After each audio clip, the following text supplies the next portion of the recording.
Hello friends, welcome to the class. आज हम practice करने वाले हैं कुछ प्रीवियस ईयर क्वेश्चंस। इसमें हम क्या करेंगे, क्विकली क्वेश्चंस को रिवाइज करेंगे और जो उससे रिलेटेड थोड़े से कॉन्सेप्ट है मैं आपको वो ब्रीफिंग दे दूंगी साथ के साथ। So without any delay let's start the class.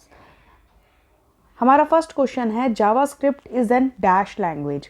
हमारे पास जो लैंग्वेजेस होती है उनकी दो कैटेगरीज होती है, इधर इंटरप्रेटेड और कंपाइल्ड, दो कैटेगरीज हैं। मशीन लैंग्वेज और सिस्टम लैंग्वेज, ये ऐसी लैंग्वेज की कैटेगरीज नहीं होती।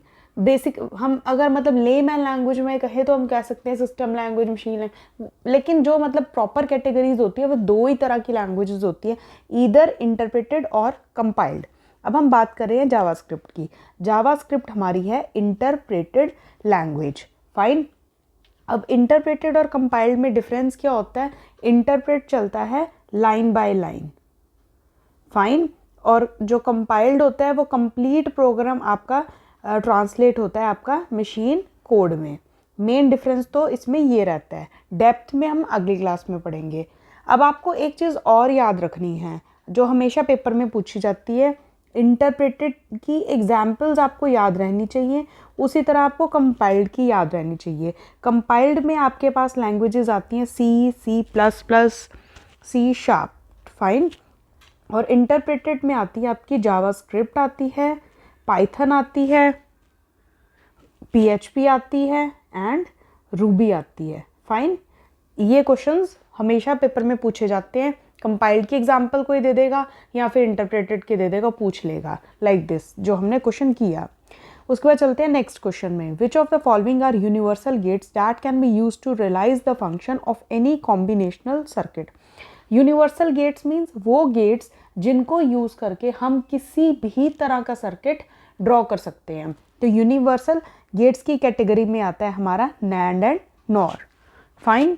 Next question, in order to subtract an integer, हमें क्या करना है? सब्ट्रैक्ट करना है an integer value B. B को सब्ट्रैक्ट करना है किस में से? ए में से।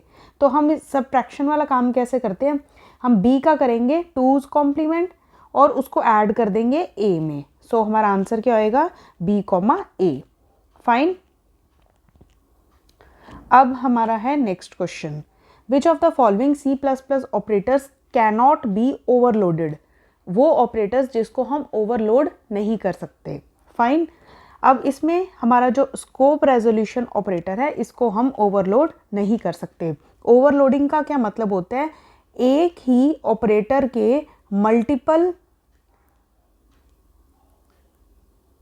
यूजेस या फिर डेफिनेशंस क्रिएट करना, ठीक है। एग्जाम्पल जैसे a प्लस बी है, अब ये दोनों इंटीजर भी हो सकते हैं, ये दोनों स्ट्रिंग भी हो सकते हैं, फ्लोट भी हो सकते हैं। अगर स्ट्रिंग होंगे तो ये ऐड क्या करेगा? कंकैटिनेशन का काम करेगा, ठीक है। इसको बोलते हैं ऑपरेटर ओवरलोडिंग।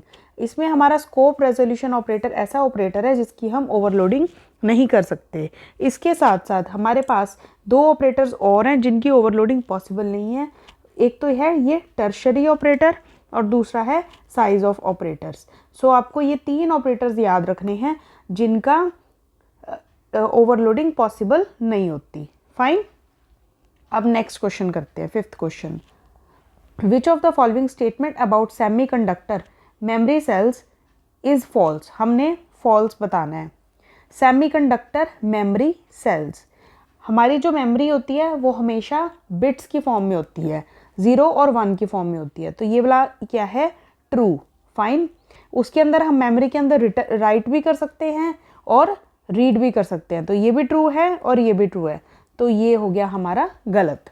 मीन्स हमारी मेमोरी कभी डैमेज ही नहीं हो सकती। तो ऐसा नहीं होता, मेमोरी डैमेज हो जाती है अगर आपके वोल्टेज फ्लक्चुएट कर रहे हैं या फिर आपका वायरस आ गया, कुछ भी आपकी मेमोरी डैमेज हो सकती है, fine.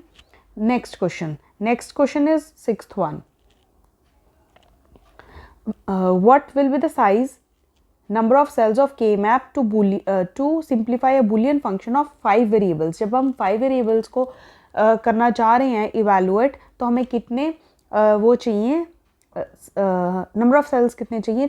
that is equals to 2 raised to power 5 which is equals to 32. This is the answer. Then the next question is the Cunin Mac Kluske algorithm is a tabular method that simplifies Boolean functions based on the concept of, ये हमारा based होता है prime implicants के ऊपर. This is a method based on prime implicants. ये भी के map की तरह होता है, बस इसमें एक टैबुलर फॉर्म होता है जिससे जो सिंप्लीफिकेशन है और इजी हो जाती है. और ये ऑटोमेटिक सिंप्लीफिकेशन रूटीन्स को यूज़ करता है. ये क्या यूज़ करता है? Automatic simplification routines. Fine.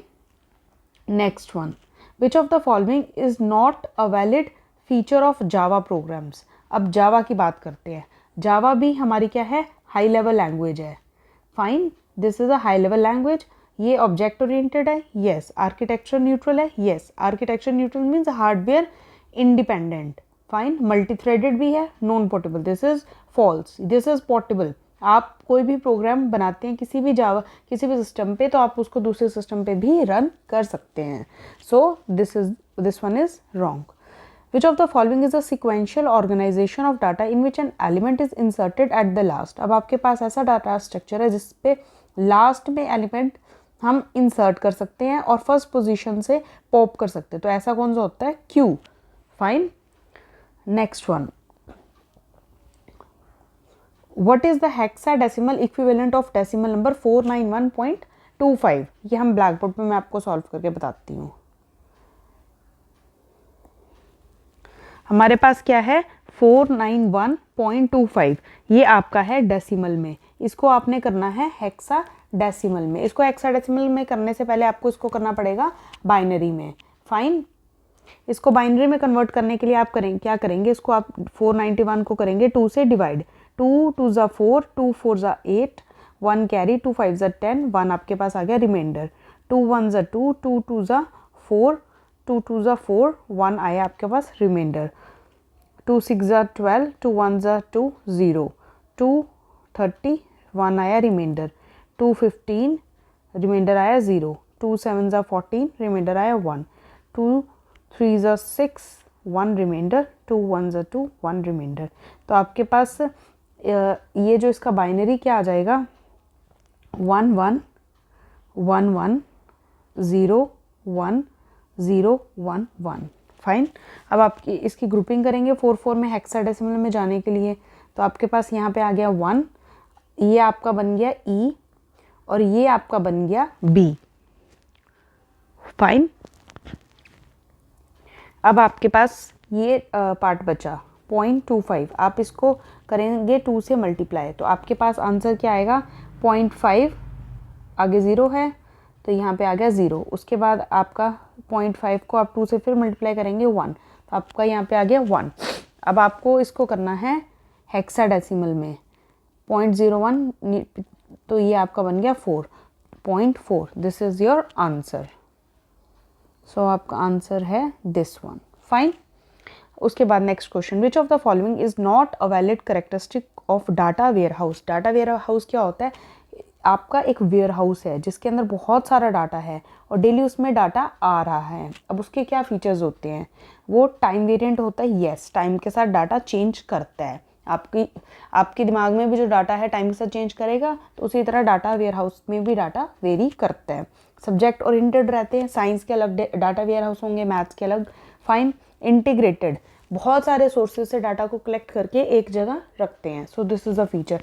This is not the feature. Volatile मतलब उसका डाटा उड़ जाता है, लाइट जाती है उड़ जाता है, ऐसा नहीं होता. जो डाटा वेयर हाउस में भी डाटा होता है वो बैकअप के लिए होता है, वो रिसर्च के लिए होता है, तो वो वहाँ पे स्टोर रहता है. Fine. So this is the answer.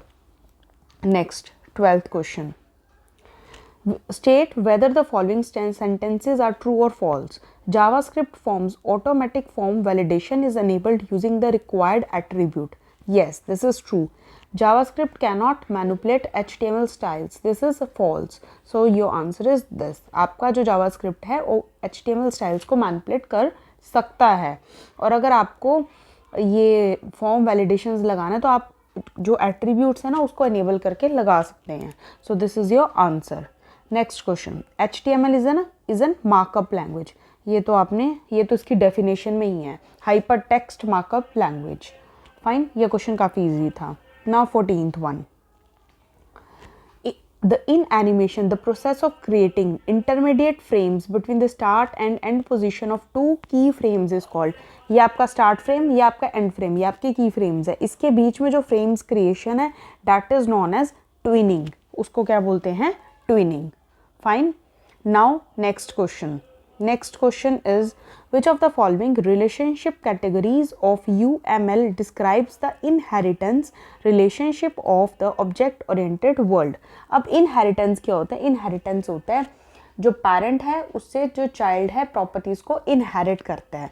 Means उसमें एक relationship रहता है. Like class A is a parent of B. मतलब इस तरह का relation create करते हैं. तो ये जो इस अ रिलेशनशिप होता है इसको हम UML में इम्प्लीमेंट करते हैं with the help of generalization. Fine. Now next, in a computer program when a function calls itself, अगर एक प्रोग्राम खुद को कॉल करता है तो उसको बोलते हैं recursion. Fine. Now next one, 17th, what is the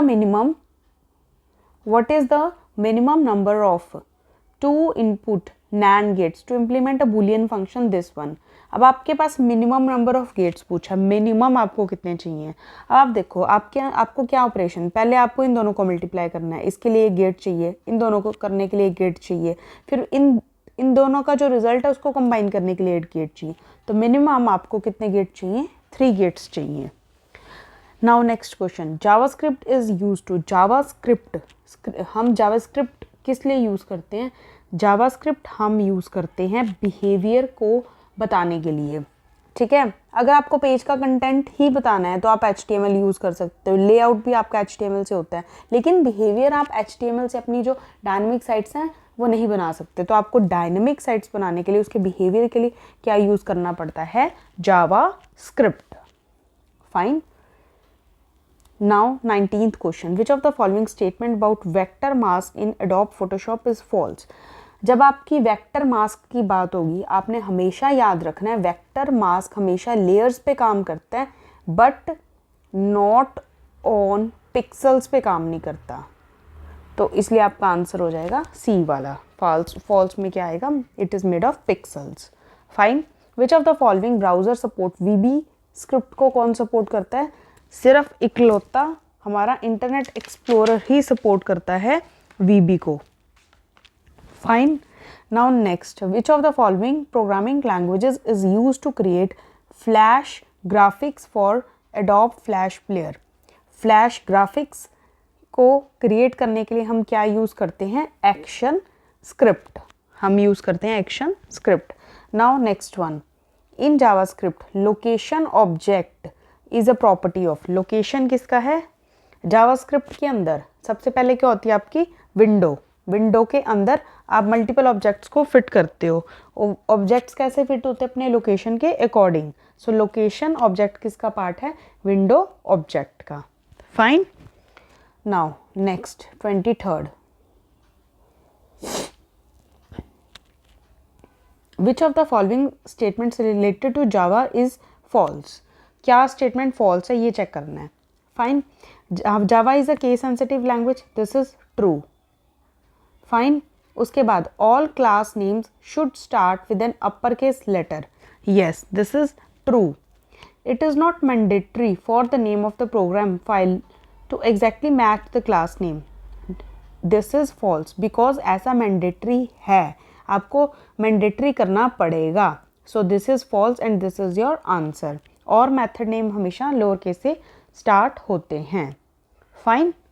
now करते हैं हम अपना next question. Which of the following data structure stores the same kind of data in linear order? अब आपके पास क्या बोला है? Same kind of data. Same kind of means homogeneous. Homogeneous में आपका कौन कौन सा आता है? आपका एरे आता है या फिर लिंक लिस्ट आती है. फाइन.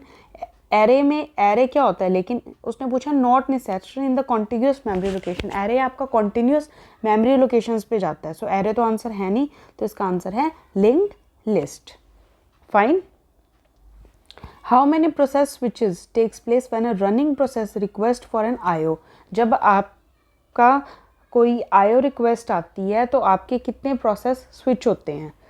तो आपका जो करंट रनिंग प्रोसेस होता है वो आपका चला जाता है वापस ब्लॉक में या फिर रेडी में जाता है, डिपेंडिंग अपॉन द सिचुएशन। और जो नया प्रोसेस है वो रिज्यूम होता है। तो कितने स्विच हुए आपके? 2 स्विचेस। पहला स्विच जो करंट प्रोसेस है उसको ब्लॉक करना है और उसको सेव करना है। सेकंड स्विच कब होगा? जब आपको नया प्रोसेस उठाना है और उसको एग्जीक्यूट करना है। Which of the following represent the capacity to change the conceptual schema without having to change external schema or application programs? अब आपने क्या किया, आपका जैसे ये हार्डवेयर होता है, ठीक है, हार्डवेयर के ऊपर आपका ऑपरेटिंग सिस्टम होता है, देन आपके एप्लीकेशन प्रोग्राम्स होते हैं, देन आपका यूज़र आता है, ये आपका स्ट्रक्चर रहता है ऑपरेटिंग सिस्टम का। अब आप क्या कह रहे हो कि आपको अपना जो एक्सटर्नल स्कीमा है, जो ये बाहर वाला स्कीमा है, इसको चेंज कर रहे हो आप without having to change the application programs. Means ऊपर ऊपर से जो आप चेंजेस करते हैं उसको बोलते हैं हम लॉजिकल डाटा इंडिपेंडेंस। हमारी जो डाटा इंडिपेंडेंस होती है 2 तरह की होती है, फिजिकल और लॉजिकल। हायरार्किकल और वर्टिकल ऐसा कुछ होता ही नहीं है, 2 ही होती हैं, फिजिकल और लॉजिकल। फिजिकल तब होता है जब आपको हार्डवेयर चेंज नहीं करना, ऊपर आप जो मर्जी चेंज करो, ठीक है। और लॉजिकल होती है जब आप यूज़र वाले स्पेस में चेंजेस कर रहे हो, उसके लिए आपको ऐप्स में कोई चेंजेस नहीं करने हैं। फाइन। जैसे आपकी एक ही एप्लीकेशन होती है, उस पर मल्टीपल यूज़र्स काम करते हैं, हर यूज़र अपने अकॉर्डिंग चेंज करता रहता है अपनी एप्लीकेशन में। जैसे कोई कॉम्पिटिटिव एग्जाम की कोई ऐप है जिसमें अलग अलग बच्चा अलग अलग कोर्सेज के लिए प्रिपेयर कर रहा है, उसमें उसका स्कोर आ रहा है, उसका रोज का काम आ रहा है, तो वो क्या हो रहा है, हर यूज़र अपनी स्पेस में काम कर रहा है। आपकी ऐप सेम है लेकिन ऊपर जो यूज़र का डाटा है वो वेरी कर रहा है। That is known as logical data independence. Now last 2 questions. Which of the following given options best describes the following array declaration? अब ये क्या है? पहली बात, INT मतलब इंटीजर है, इट मीन्स करेक्टर एरे तो नहीं हो सकता। यहाँ पे 5 है तो 10 वाला भी नहीं हो सकता। अब ये 2 आंसर्स में हमें इसको चूज करना है। जब आप इंट ये है asterisk, it means it's a pointer, ठीक है, it declares a pointer to an integer array. यहाँ पे इंटीजर है, इंटीजर एरे ऑफ 5 एलिमेंट्स। आपका फर्स्ट वाला हो जाएगा answer. Fine. Next one, which of the following statement related to C++ is false? Destructor have the same name as their class as the class preceded by a tilde character. This is true. Fine. Constructors have neither return value nor void. ये भी true है. Fine. अब ये दोनों statements आप contradict कर रही हैं, आप देख सकते हो। इसी में से हमारा आंसर होगा। अब उसको कैसे चूज करना है? Destructors can be virtual but constructors can't. Constructors can be virtual but destructors can't. देखो डिस्ट्रक्टर का क्या काम है? डिस्ट्रॉय करना, ठीक है। उसमें ना तो कुछ जाना है ना कुछ आना है, उसको रन किया तो जो आपका क्लास है, ऑब्जेक्ट है, वो डिलीट हो जाएगी, जो भी स्पेस है उसको फ्री कर दिया जाएगा। फाइन। लेकिन कंस्ट्रक्टर की फंक्शनैलिटी थोड़ी सी ज़्यादा होती है। इट मीन्स क्या है, कंस्ट्रक्टर्स हमारे वर्चुअल हो सकते हैं लेकिन डिस्ट्रक्टर्स नहीं होते। तो ये हमारी स्टेटमेंट ट्रू है, दिस वन इज़ फॉल्स। सो ये है आपका आंसर। फाइन। आई होप ये सब क्वेश्चंस आपको क्लियर हो गए होंगे। अब आप ये क्वेश्चंस एक बार फिर से प्रैक्टिस करना। कोई भी डाउट हो तो आप कमेंट बॉक्स में कमेंट डाल सकते हैं। फाइन। अब मिलते हैं नेक्स्ट क्लास में। Thank you.